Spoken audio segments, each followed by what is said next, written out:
Respon Jokowi usai Kejagung tetapkan 4 tersangka kasus mafia minyak goreng. Saya minta usut tuntas. Presiden Joko Widodo memberi respon soal penetapan 4 tersangka kasus mafia minyak goreng yang diungkapkan Kejaksaan Agung. Jokowi secara tegas meminta kasus tersebut diusut tuntas. Hal itu disampaikan Jokowi saat berkunjung di Pasar Bangkal, Kabupaten Sumeneb, Jawa Timur, Rabu 20 April 2022. Menetapkan 4 tersangka urusan minyak goreng ini. Dan saya minta diusut tuntas. Menurut Jokowi, masalah minyak goreng belum terselesaikan hingga saat ini, terutama soal harga minyak yang melambung tinggi.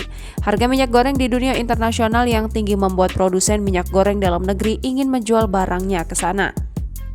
Di satu sisi, pemerintah sudah mengeluarkan kebijakan dari pemberian BLT hingga penetapan HET. Namun, hal tersebut dinilai belum efektif membuat masalah minyak goreng selesai. Dari situlah muncul dugaan adanya permainan di balik harga minyak goreng yang melambung tinggi. Sebelumnya, teka-teki dalang yang bermain di balik mafia minyak goreng akhirnya terungkap. Kejaksaan Agung menetapkan setidaknya 4 orang dalam kasus tersebut. Keempat tersangka itu adalah Direktur Jenderal Perdagangan Luar Negeri Kementerian Perdagangan RI Indasari Wisnuwardana, kemudian Stanley M.A. selaku Senior Manager Corporate Affairs PT Permata Hijau Group, lalu Togar Sitanggang, General Manager PT Musimas, dan Komisaris Wilmar Nabati Indonesia Perlindungan Tumanggor.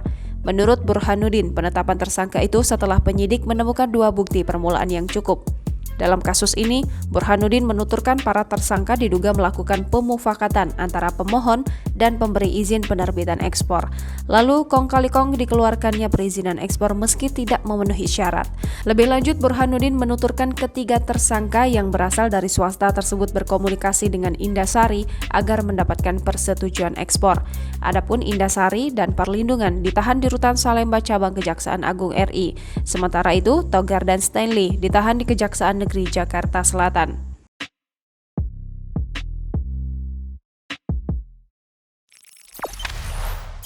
Jangan lupa subscribe, share, komen, dan like ya!